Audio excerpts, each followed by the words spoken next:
Welcome to the Titans of Industry show. I am very glad to have with me Dave Mathewson, is the VP and Head of Exploration for US Gold Corp, trading on the NASDAQ under USAU. And the reason I'm so excited to have Dave with us is because he's a geologist and an explorer with 35 years of exploration experience only in Nevada. When he was head of Newmont's Nevada exploration team between '89 and 2001, he made several discoveries, more than most geologists make in their entire lives. The Tess, the Northwest Rain, the Saddle, and the South Immigrant in the Rain Mining District. Then from 1999-2001, he made other explorations in Gold Quarry and the Mike deposits, and recently with a vehicle called Gold Standard Ventures. They went from an IPO of around 5 million Canadian to touching almost $1 billion worth of valuation last year, with a few discoveries that they've made. Dave is with us to discuss the company that he has founded and is not only working for, but has founded, and he leads the exploration. It's US Gold Corp, and I'm happy to have him on. Dave, what's going on? Okay. Well, thank you very much, Lior. Well, as you said, I have several years of experience. Actually, it's probably pushing close to 40 of gold exploration in Nevada, as I began Nevada exploration in 1979. I recognized then that gold had a future, and the price had taken off from the fixed $35 an ounce to north of 100, and it zipped up to 800 or something, and that got my attention. And I was working in Alaska at the time, and that getting my attention. I said, "Oh, I think that Nevada might be a place to go." It had a history of gold and silver mining, and it is called the Silver State, but I think should be renamed the Gold State, as approximately 10% of the world's production over the last few years has come from Nevada, and that's about 80% of the U.S. production. So, I came to Nevada, started in Reno, then expanded my localities to, and worked out of Eureka and Elko and Winnemucca, Austin, and every place. And over the years, I became more and more interested in what's called North Central Nevada. As the time I spent in the area, I saw more and more giant gold deposits being discovered. And so the giant ones got my attention. And just to name a few, on the Carlin Trend, Gold Quarry, Gold Strike, and Twin, and the Independence, the Rabbit Creek Trend, Twin Creeks, Lone Tree, the Battle Mountain area, and of course down the Cortez area, which is an emerging district controlled and it's a district just to the north of where we are focused at Keystone. There's Pipeline and Cortez Hills and Gold Rush, and a number of really fine and big gold deposits, and that's kind of what I'm after in Nevada, and frankly, that's the idea at Keystone. Has all the ingredients of delivering a large, or a number of, for that matter, large gold deposits. Well, I'm here. Yes.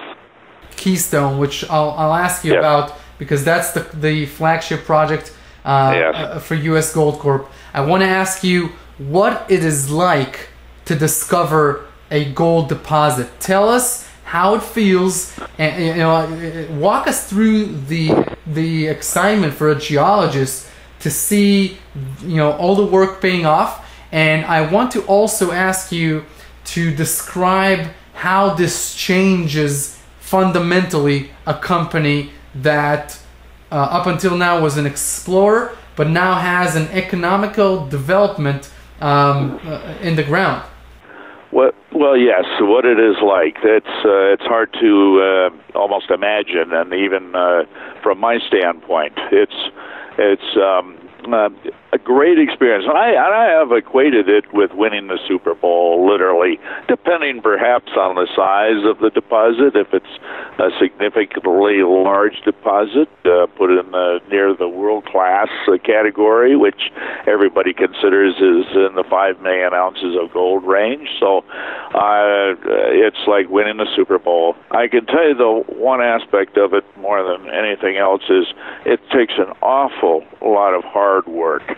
It's a day after day assignment and effort that has to go into it, and literally I tend, as a lot of geologists do, live, breathe, and eat this business. I go to sleep at night, and what's on my mind is where to put that next drill hole and why, and what more information do I need, and to factor into the identification of where that deposit might be. So it's a demanding but highly rewarding business, as you can imagine, to ultimately know that you have made a discovery. And that comes from a drill hole that is everybody would recognize is a discovery hole. And it becomes pretty evident once you see the hole in the context of the surrounding rocks in particular. The grade of the gold and the potential size emerges quite quickly. But having said that, these are relatively small targets that we're going after from the standpoint of space and volume, and we can be looking at literally cubic miles of rock that's prospective. But the gold is in very, very confined localities, which could be a couple 100 feet wide, 1,000 feet long, and maybe a few 100 feet thick, and so on. And so it's a real tough and relatively small target to go after. But obviously the rewards are there, and Nevada, in particular, has some just fantastic gold deposits, some of the best in the world, some of the biggest and some of the best grade deposits in the world, and that's again why I'm here in Nevada. Now, it took you about 10 years as a private company with U.S. Gold Corp to selectively find these assets that you took public with U.S. Gold Corp. Can you talk about why these specific projects are the ones that you targeted over a course of a decade to purchase, and talk a little bit about the Nevada Elephant Country, the Keystone Gold District, and why it's unique, so I can understand exactly why this could be where this is Gold Standard Ventures on steroids, like you said, and that company is almost 150 bagger, meaning that the percentage gains from inception to current values is pretty staggering. If we can see something that is similar with U.S. Gold Corp, we want to know how this can happen. What is the tell us a little bit about the projects that you own. Okay, and the project you're referring to is Keystone. Keystone is located in the middle, the heart of north central Nevada, which is the soul and the guts of the gold country in Nevada. And it's in particular along what is called either the Battle Mountain Eureka Trend or, it's one and the same, the Cortez Trend. It's become renamed kind of the Cortez Trend because of what has happened at Cortez just to the north of us, and that would be to the north-northwest, along the same structural trend, I might add. Well, I have a history with Keystone that goes back in time, back into the early to mid 1980s. I was hired by a company, Atlas Corporation, to do generative work. They had just made a discovery. It's called Gold Bar, and that's to the southeast of us, along the same trend as Keystone. And I knew about this deposit for, now it's been 30-some years, and this led me to expand my activities and interest into the surrounding area. Well, Keystone was an area of interest. There's a lot of alteration there, but at the time, there were a number of small companies that had pieces of it. and they were drilling shallow holes at that time, and I remember in and out, and I would talk to them, how are you doing, sort of thing, and monitor what I thought might be their results, and I liked that area and all that I saw related to that area, particularly the surface rocks. Well, they had enough encouragement to keep drilling over the years, and at times became, as this gold business as it is, it's a very cyclic business, and times kind of deteriorated. The price of gold went way down, and in 2004, the entire area was open to staking. Well, I staked a couple claim groups that now are part of our project. One which is called South Keystone, and the other is Gold Bar North, in the same corridor and trend in 2004. Well, they were taken over by another company. In fact, I staked them for a company called Tone Resources, which was bought out by McEwen Mining in 2006 and 2007.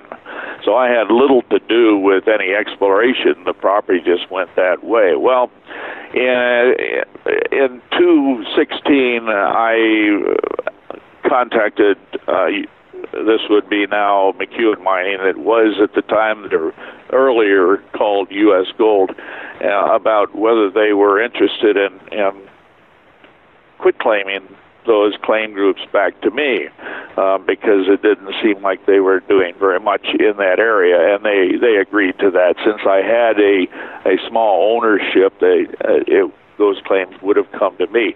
That became the beginnings of our effort in the Keystone area, where there was another claim group controlled by a person I knew very well. We joined forces, combined our properties, and at that point when we had approximately half the district. Well, the rest of the district has come since then as some additional claims were dropped, and we acquired, and we kept acquiring and acquiring. Now we have 100% of the entire district. And the key to that success was the position that I had, which was a very important position that was essentially deeded back to me. And so that kicked off literally the Keystone project. We have been conducting a lot of exploration, unlike any kinds of exploration that have been done in the past, particularly geophysics. While I was with Newmont, I developed the application, or helped develop it in conjunction with geophysicists, the application of gravity methods. That is, looking at the various densities of rock that are associated with these coralline systems, and there's some very unique and characteristic features which you could get from the application of gravity data. And so we applied gravity over the entire district for the first time in the history of this district. In fact, we're taking Keystone on as a district opportunity. Now we have the entire land position in our control, so we can do that. And one of the problems in the past, that I was alluding to that a moment ago, was that there was piecemeal exploration done, and it was shallow drilling, just based on surface geochemical anomalies. There was no model ideas incorporated into the drilling, and that's another thing we are doing.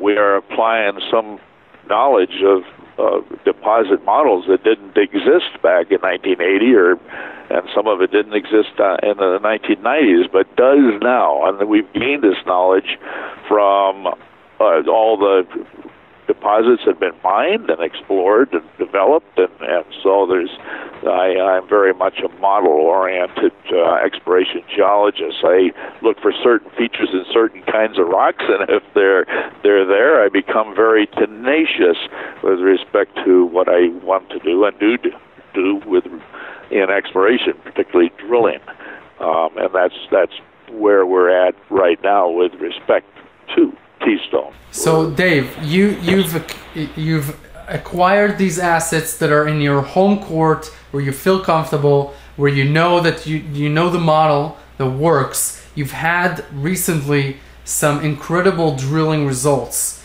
I want to know if you can share with us what this means to you, because you told me that this is something that the market might not appreciate because it doesn't know how to interpret it. But as a geologist, this looks to me exactly like similar drill results look to me with Gold Standard Ventures just a few years ago, before we made a huge, a successful drill hole. And I want to understand if you're confident now that this is something that you've stepped on, which is very unique. Well, I would say this is following a very, very similar pathway, and it's an exploration pathway. You look for certain ingredients in the rocks. If they're there, that provides a guideline. Ultimately, you have to drill. So we had a modern drilling program last year. We drilled 5 holes. One of them didn't do very well because of the difficult drilling conditions, and in fact, that's one we followed up on earlier this year. But 5 vertical core holes, and we drilled those core holes largely, not exclusively, of course. Every hole is drilled to make a discovery, but you're also looking very importantly for information, and information that suggests that there's something there worth pursuing and following up on. This, in other words, maybe it's the system, the chemical aspects or characteristics. It could be physical, like certain lithologies, that is, rock types are better hosts than others. Well, last year our drilling program just established beyond any doubt that we are in a lot of the best rocks that I have seen. And there are the 2 names that are applied as Horse Canyon Formation and Wenban Formation. These are the same identical hosts that host most of the gold to the north of us in Barrick's Cortez district. And there's so many similarities between the 2 districts that I'm actually very surprised and obviously very pleased. And in the holes we drilled this year, the 3 holes, one hole, let me start with that one. One hole is another vertical core hole in a location that we couldn't quite make it to last year because of weather conditions. We drilled last year up to almost Christmas time, and the weather deteriorated, access deteriorated, so we couldn't get to that hole. So we drilled that first thing this year. But we did follow up on the one hole that we were unsuccessful with, for obvious reasons, that the rock was highly altered and it looked pretty good. That was the hole that we drilled 753 feet last year, which was half the distance that we really needed to drill or wanted to drill. This year we followed up with 3 reverse circulation holes. These are kind of scout holes in a sense, but it was based on the sense that there was something significant in the area. Hole number 1 looked pretty good. It had a lot of interesting features, and it had the right host of Wenban limestone, which is below Horse Canyon, and Horse Canyon Formation was very altered and had low levels of gold and other metals, the Pathfinder metals, and strong alteration. And hole number 2 had some other interesting features to it, some dikes or sills, and we saw more breccia in hole number 2. Well, hole number 3, and this was by chance that we just drilled from higher up and came down the hill towards the base of the hill. Hole number 3 provided some very outstanding information with the presence of thick altered breccias, high pathfinders. In fact, we saw quite a bit of free and particulate realgar, which is it's an arsenic mineral which associates with many of these better gold deposits, and we saw quite a bit of it, and the levels of gold increased in that hole also. So the process is one almost of vectoring.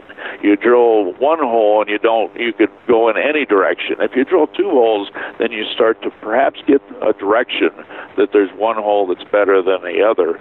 And 3 holes, you just add to that vectoring process, and it looks like, to me, we are headed in the right direction. And so we're designing, as we speak, a follow-up program for this fall to go back and drill. We don't know how many holes. Now, this is only one specific locality in the entire district, which is Now, 15 square miles of surface area, but the volume area we're dealing with is, you multiply that by 1 mile, so we're looking at about 15 cubic miles of prospective rock that we're dealing with. And again, we're looking for these gold deposits provide a very, very small target, but that's a very, very large area.